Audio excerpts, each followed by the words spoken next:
Good evening, everyone.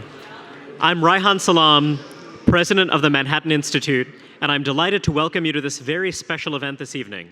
I'm particularly pleased to report that we have a number of our trustees in attendance: Ann Charters, Nick O'Neill, Bruce Wilcox, Ken Gilman, and Ravenel Curry, as well as our distinguished President Emeritus, Larry Moan. Together with our friends at the National Review Institute, we are honored to celebrate the publication of former U.S. Education Secretary Betsy DeVos' new book, Hostages No More: The Fight for Education Freedom and the Future of the American Child. Many of you may remember that Secretary DeVos was the recipient of our 2019 Alexander Hamilton Award. We are honored to have her back with us tonight to celebrate her tenacious and impactful efforts to unlock the potential of America's youth and our nation's most creative and effective educators. Betsy and our esteemed friend of MI, Dan Senor, will engage in conversation for the next 20 or so minutes, and then we'll open it up to questions. Dan Senor is the perfect person to guide this conversation. Dan, an equity partner, chief public affairs officer, and a member of the management committee at Elliott Investment Management, has served as a senior advisor to U.S. Senator Mitt Romney and former U.S. Speaker of the House Paul Ryan in their campaigns for national office. Dan was based in Baghdad for a year, where he served as chief spokesperson for the U.S.-led coalition in Iraq. Prior to that, he was a senior Defense Department official based at U.S. Central Command in Qatar. For his service in these roles, Dan was awarded the Pentagon's highest civilian honor, the U.S. Department of Defense Medal for Distinguished Public Service. In addition to his prodigious accomplishments in public service and investing, Dan is a celebrated public intellectual, having co-authored the New York Times bestseller Startup Nation: The Story of Israel's Economic Miracle. His writing has appeared on the pages of the Wall Street Journal, the New York Times, and the Washington Post, and he can be heard regularly as host of the Call Me Back podcast, which focuses on what history can teach us about the world we live in today. Please join me in welcoming Dan Senor. Thank you.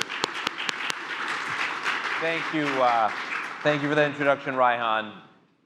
It is always a pleasure to be with the Manhattan Institute. I often feel like the Manhattan Institute, the last few years, is an organization perfectly matched to the moment. Like if you were to go in the lab and engineer a think tank that was perfectly designed for the public policy challenges we are dealing with today, the Manhattan Institute is it, and under Raihan's leadership, it has absolutely thrived during what feels like a very chaotic moment. It's not the first time that I felt that way about the Manhattan Institute. If you even look back at those years between '89 and '93, when Rudy Giuliani ran for mayor and lost in '89, and then won a few years later, if you just look at what was happening to New York City and how the people who ended up populating the Giuliani administration did so much of their learning and they're studying with the scholars from the Manhattan Institute. Back then, too, it was an organization, a think tank purposely matched to the moment.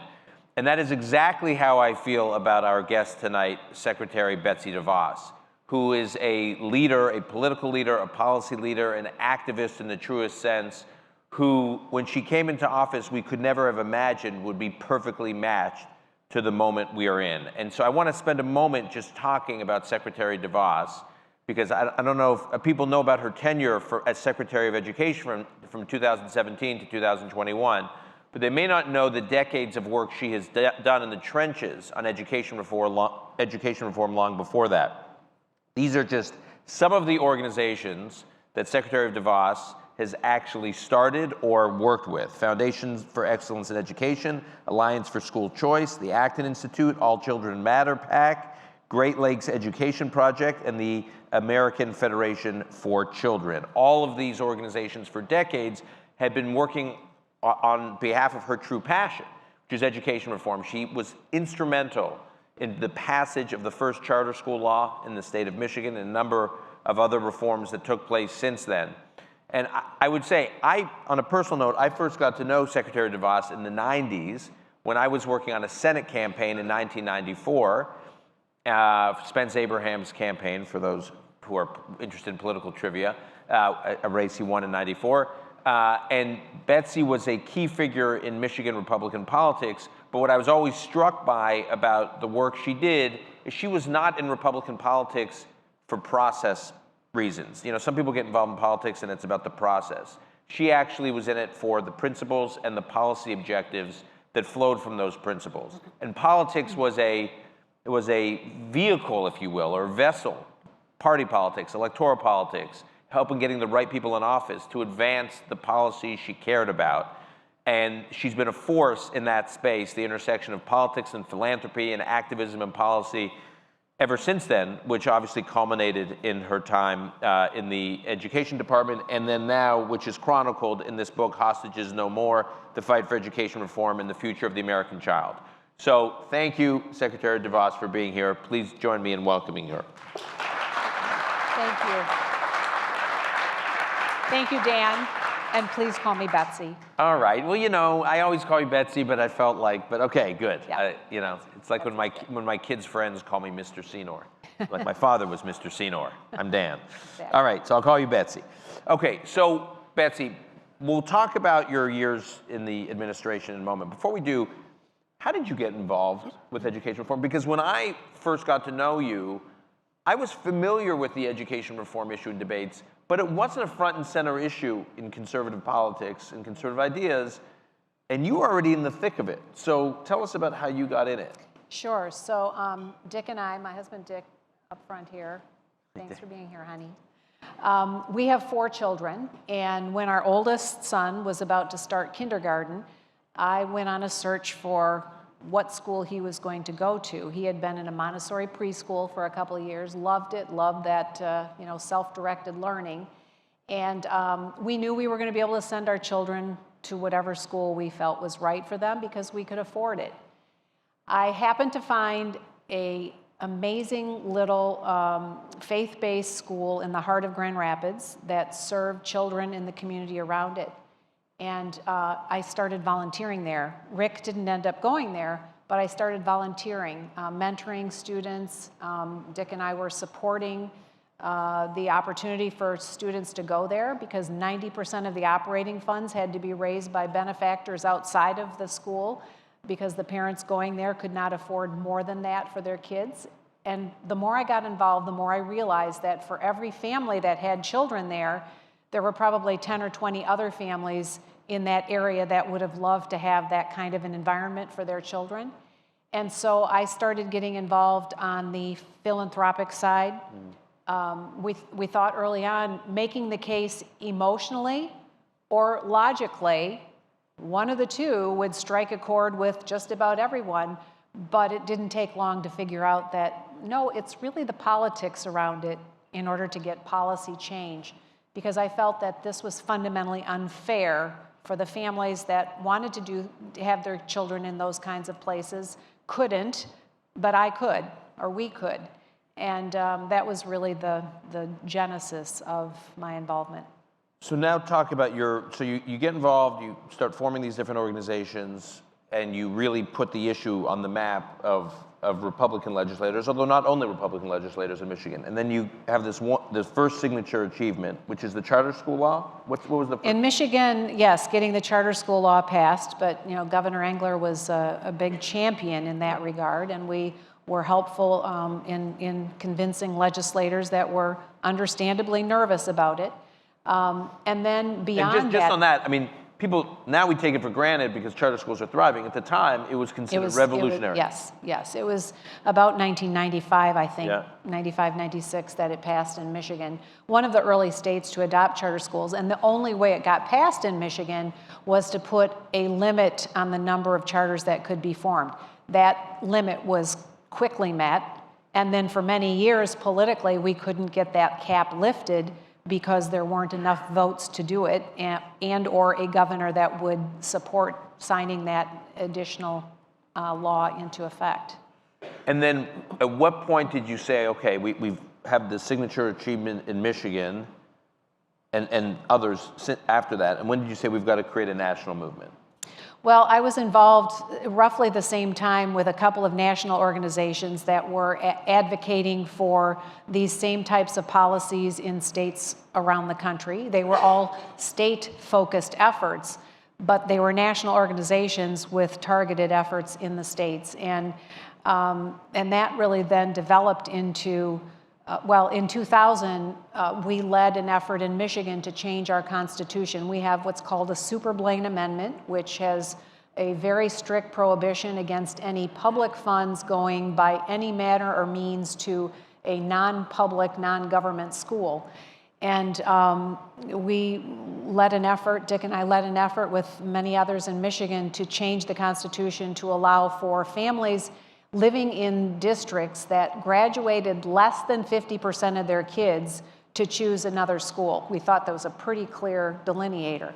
Well, not surprisingly, the teachers' unions managed to spend more money than we were able to. We had a very well-funded campaign, but more was spent, and of course the issue totally obfuscated, and it's chronicled at length in the book.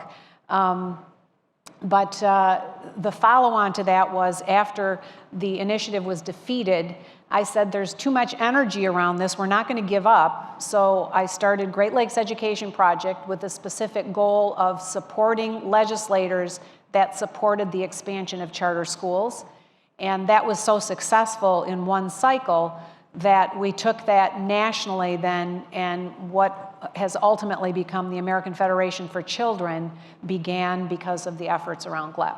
So fast forward, you wind up, you tell the story in the book of the day after, I think it was the day after the election, I think Jeb Bush called you.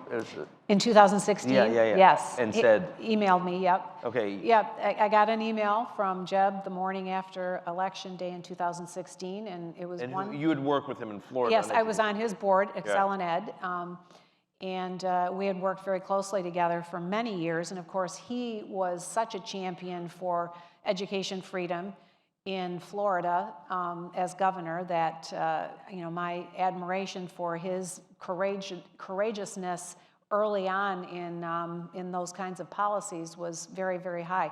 Anyway, the email was very simple, one line: would you ever consider being Secretary of Education? And literally, I had never ever thought about that. And so I was actually on my way early the next morning, and again, the story's told in the book, so I won't belabor it, but I was on my way to Indianapolis to have a day long of meetings with legislators and school reformers there, and when I said to my colleague, look at this is really funny, and it was later in the day after I had a chance to talk with Dick and let him know about the sentence that I said, here's how I'm going to respond, and he said, yep, that sounds like that would be a good response. And so I sent it back and said, I never thought about it, but if I had the opportunity, how could I not consider it? Okay, so now I want to fast forward to COVID, because for a number of years, I think you and others who have been involved in the education reform movement have been waiting for that moment where everyone was just going to wake up to the negative influence that the teachers' unions have, the disproportionate influence the teachers' unions have, to a real sense of disconnectedness that many parents have from what's actually going on in the classrooms.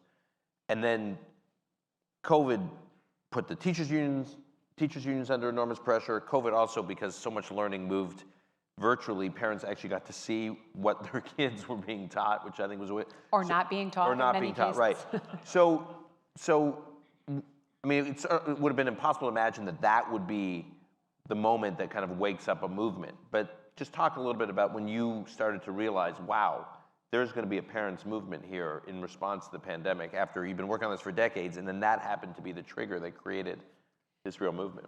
Sure. So as early as May of 2020, after we'd had the 2 weeks of slowing the spread, and then it was 2 more weeks, and then 2 more weeks, and it became clear that most schools were not looking for actual solutions to getting their kids back in the classroom and in person. And while we knew that many students in European countries, for example, were back or hardly ever even missed any in-person education, so I said early on, in May, that I believed the teachers' unions, or the school unions, as I like to refer to them, because they really don't represent teachers, that they were going to double down, and that this was this was ultimately, they were going to overplay their hands, and every step of the way they have. I mean, for more than 2 years. So parents had a front row seat, and the failings of the system that many of us have seen for decades before became clear to parents across the country.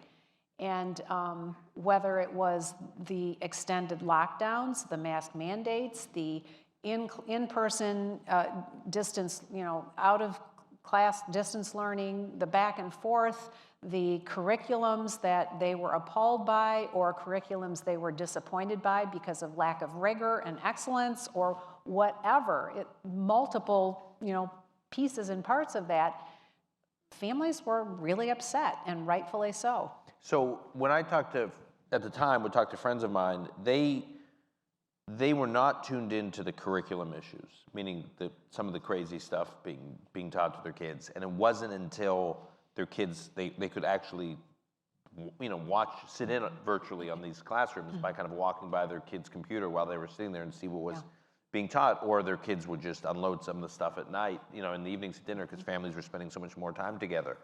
Were you, before that, aware of how problematic the curriculum was, and then this then ended up becoming the trigger to rip it open, or did you think things were brewing already before COVID about concerns about the curriculum?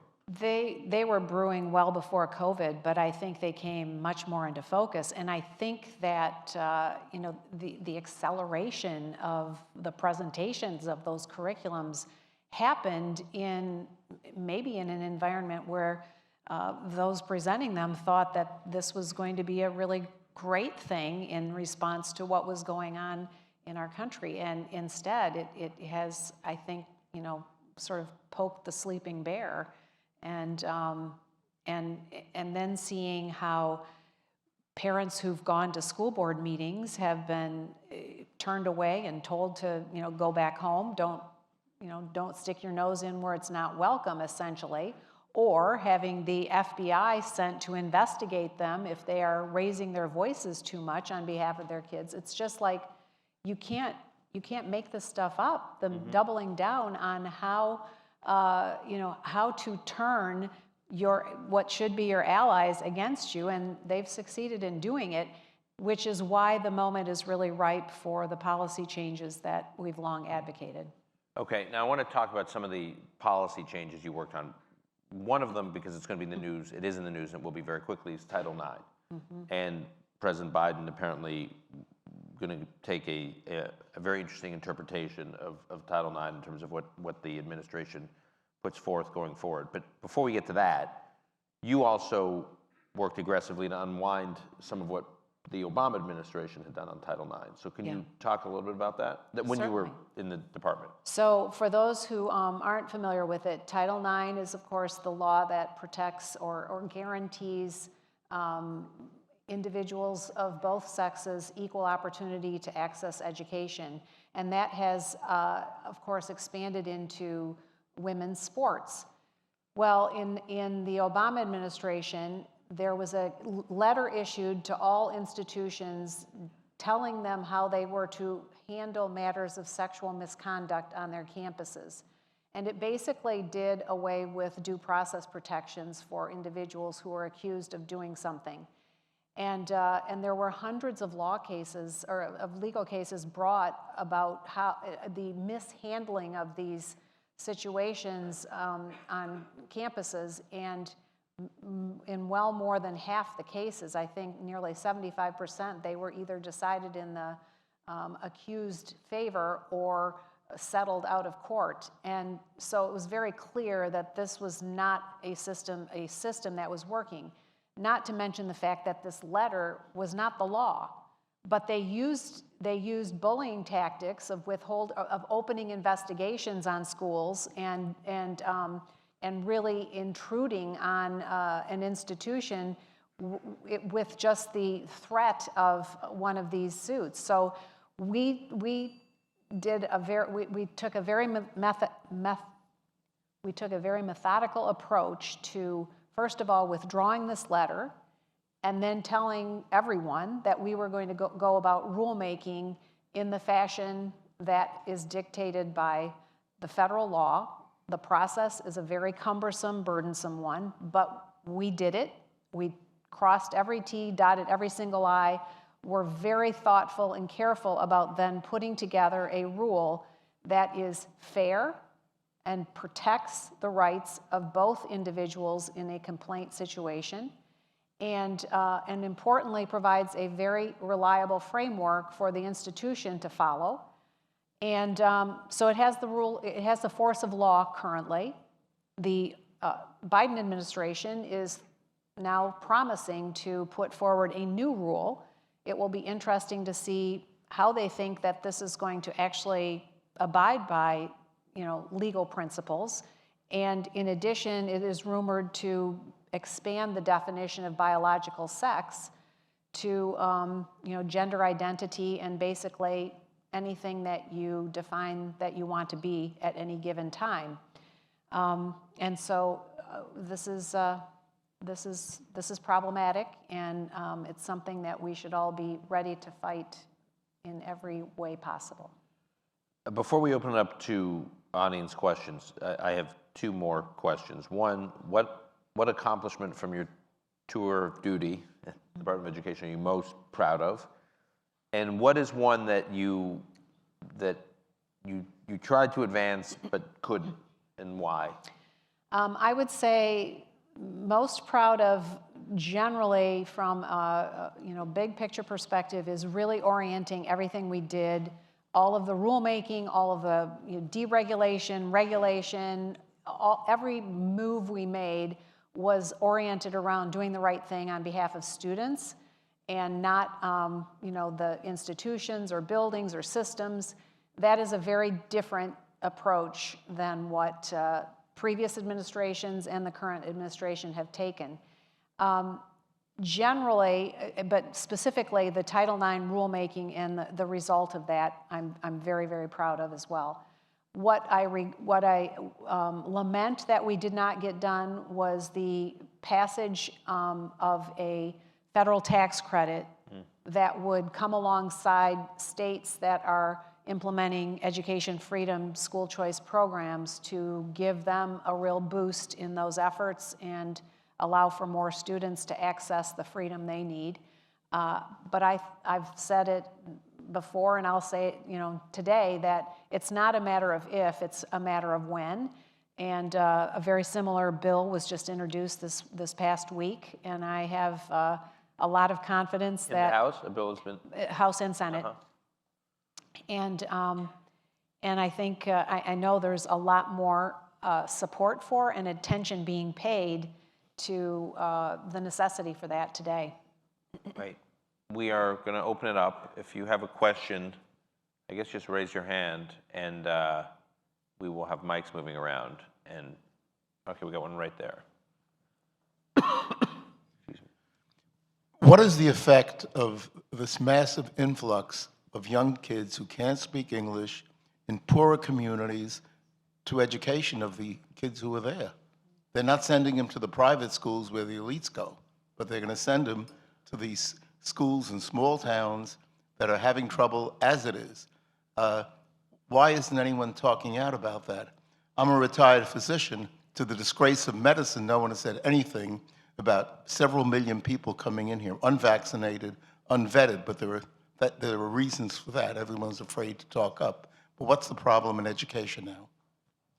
Well, it is certainly a very significant problem, and it's compounded by the fact that for many students who are citizens and have been raised in this country, that they're not learning to read and write and do arithmetic, that the system has been failing them for years, and yet we continue to spend more and more money doing the same things and expect different results. I've mentioned before, but I'll say it again. Since the U.S. Department of Education was founded in 1979 by Jimmy Carter as a payoff to the teachers union for endorsing him for president in '76, we have spent over $1 trillion at the federal level alone with the express goal of closing the achievement gap. not only has, and this was pre-pandemic, not only has that achievement gap not narrowed one little bit, it's actually widened by many measures. And those at the top end of the performance scale have plateaued, while those at the bottom end have plummeted. And so we have got to pivot and do something completely different. And that is my argument for education freedom, that the money should follow the child. The money that's already dedicated to that child's education should be metaphorically attached to that child's backpack, and allow their families to decide whether it's the school they're assigned to that's working for them, or if not, find a school or a setting that will work. And during the pandemic, we've seen a lot of creativity on the part of families that have been able to make choices and decisions. And we've seen homeschooling rates soar. Among Black families, quintuple from 3% to 15%. And you know, small learning pods and micro schools, all kinds of creative approaches. We need to help add fuel to that fire by giving families the ability to control and direct those resources on behalf of their children. Yeah, right here, and then we'll come over there.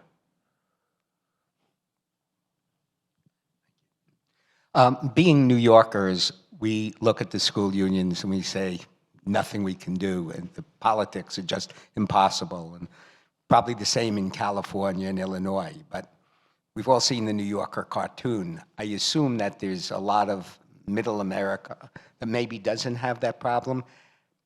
The teachers union is the problem. How do you see challenging them? Is it by going to these other places and showing how it can be done? And is it as big a problem in, I hate the term, but flyover country as it is in New York, California, and Illinois? Sure. It's a problem everywhere. The system exists to serve itself, and it reinforces its demands by supporting policymakers, politicians that will in turn support their goal and their goals and their agendas. So for the school unions and the reported political contributions, 99.7% of those have gone to Democrat candidates. You've seen their ability to even pull people back who have previously supported the notion of education freedom for students if they want to stay a viable part of the Democrat Party. And so when people go to the polls, it does matter who you vote for. And I would say the same thing on the Republican side, where you've had legislators who've been reluctant to support education freedom policy because they've been from rural districts and are afraid of their superintendents. Well, the tide is turning on that. And in recent polling, it shows, again, no matter how you cut it, 3 out of 4 Americans support the notion of education freedom, the money following the child. And so that is going to ultimately play out, and it's not going to be without a lot of rough and tumble, because the school unions are not going to give up. They've had the power and the control for decades, and it's been intentional. And it will take a lot of folks who are dedicated to making sure they're doing the right thing for kids to make that change. Stanley Goldstein, thank you for joining us. This is a good night. You mentioned that each state has its own cap on charter schools. Is that something which has brought to a halt the progress of charter schools, or is the momentum still on our side? So every state has its own version of a charter school law, and there are still 3 or 4 states that do not have a charter school law. And then there are many states that do, that only have a handful of them. Take Virginia, for example. The governor's race there was highly watched, and because this whole issue was a defining issue in that race. But the number of charter schools in Virginia, I think you can count on less than 2 hands, if I recall correctly. And so every state has a different kind of an environment for charter schools. Charter schools are an important option for education freedom, but they're not the only option. There are a lot of great schools that have provided great opportunities for kids across the country, and at last count, there were over 1 million kids on charter school waiting lists. So clearly there's far more demand than there is availability of the schools. So we have to continue to support the policies that support their expansion as well. Yes. Let's get your mic just so everyone can hear you. Much. I'm coming from the Midwest over to the wild and woolly New York City.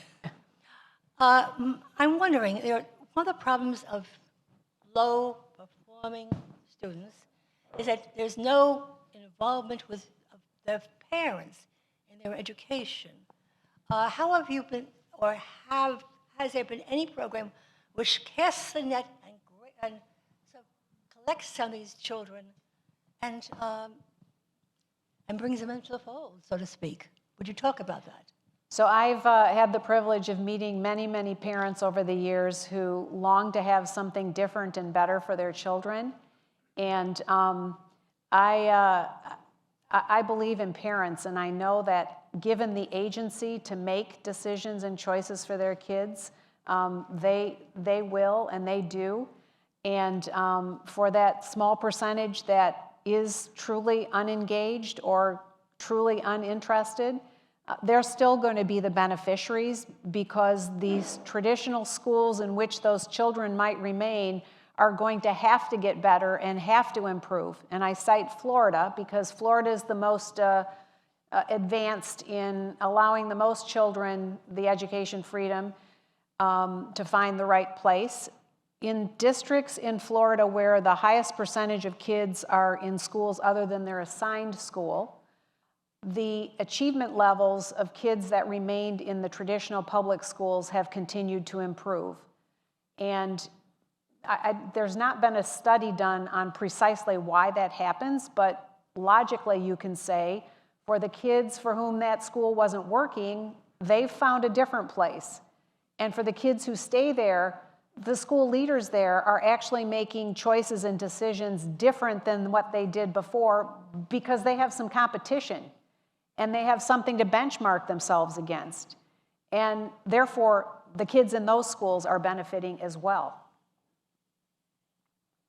Over here, we've got 2 questions. Hey, Bob.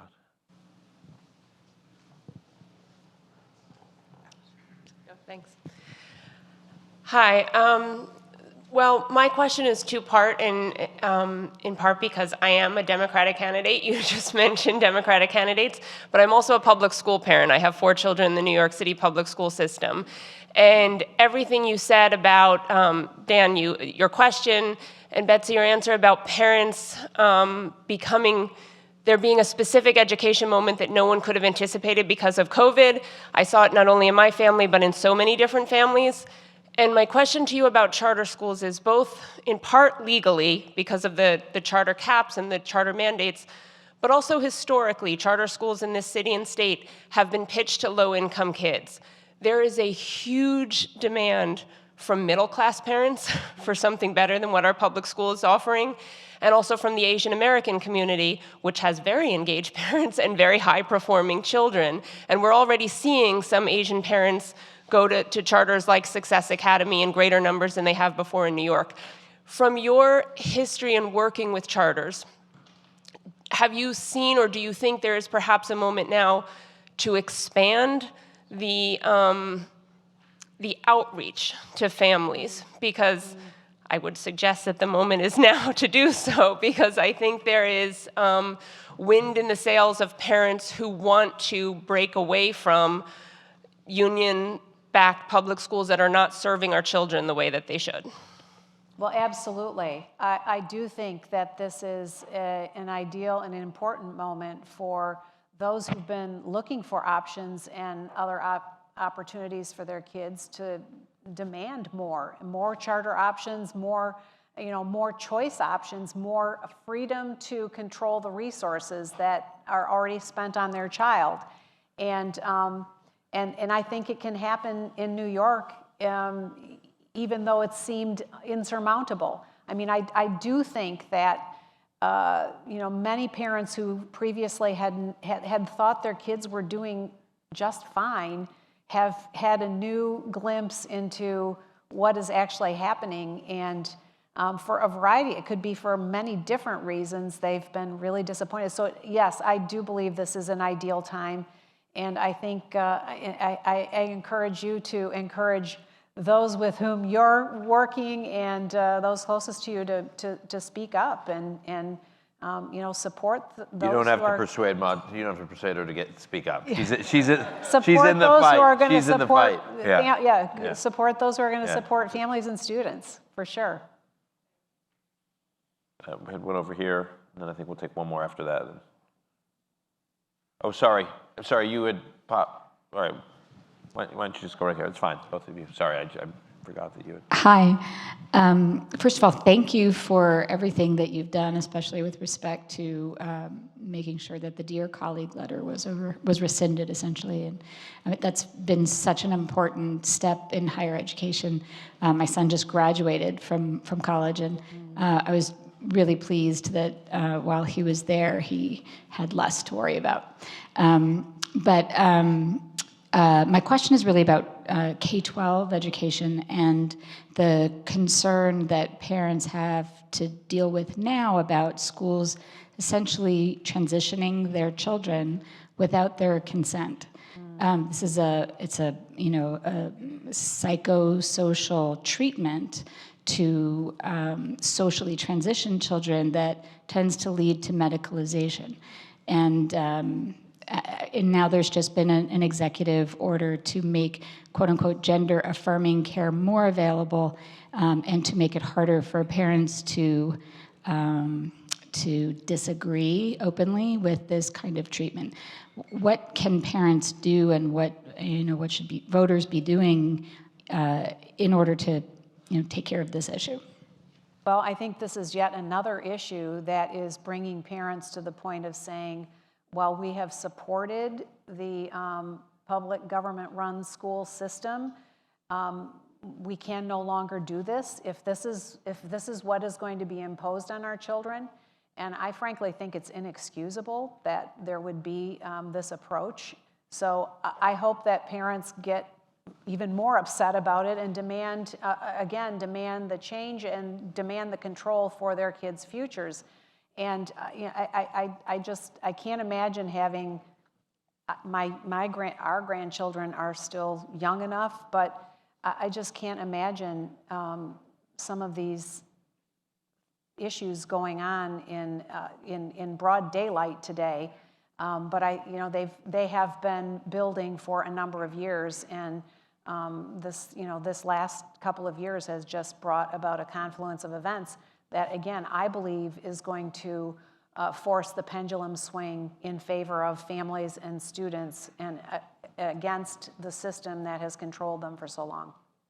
We're up against time, but Betsy, I think you'll stick around for a few minutes. People want to sign books and answer questions one off. So I'm going to call up Rich Lowry now. Rich is, you all know, editor-in-chief of National Review, and obviously is very involved with the National Review Institute, which is co-sponsoring this event. By the way, if I talk about Manhattan Institute being indispensable, City Journal obviously is indispensable. I hope you subscribe and read. I feel the same way about National Review, so subscribe offline if you're an offline reader, subscribe online, listen to the podcast. There's a ton of these podcasts that National Review and National Review Institute sponsor produce. So with that, Rich Lowry.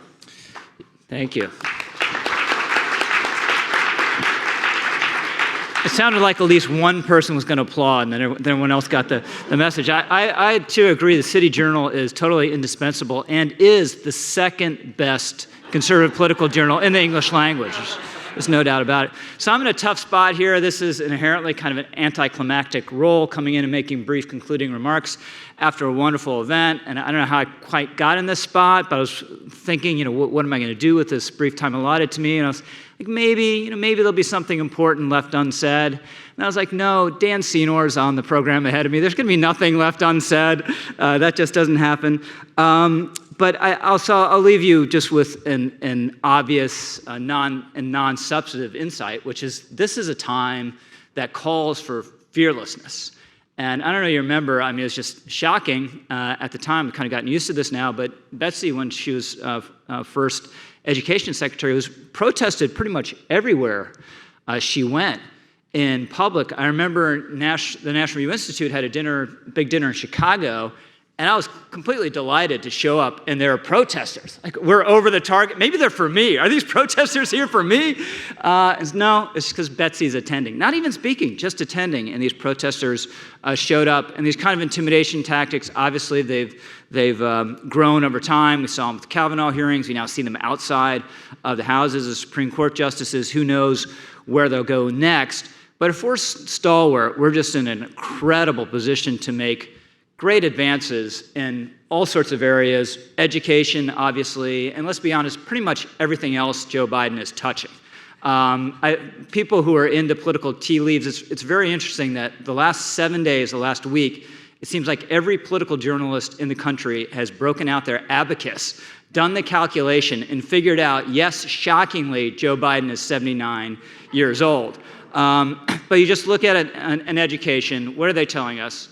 They're telling us CRT is completely non-existent and a myth and is completely essential to the telling of a truthful version of American history in our public schools. They tell us that the interests of African American children must be absolutely paramount on diversity, equity, and inclusion grounds, but under no circumstances can more of them go to charter schools where they're likelier to thrive. We've been told that public education is absolutely essential to the republic, and it can be closed down for long periods of time as long as the teachers' unions don't want to show up for work. So this is very fertile ground.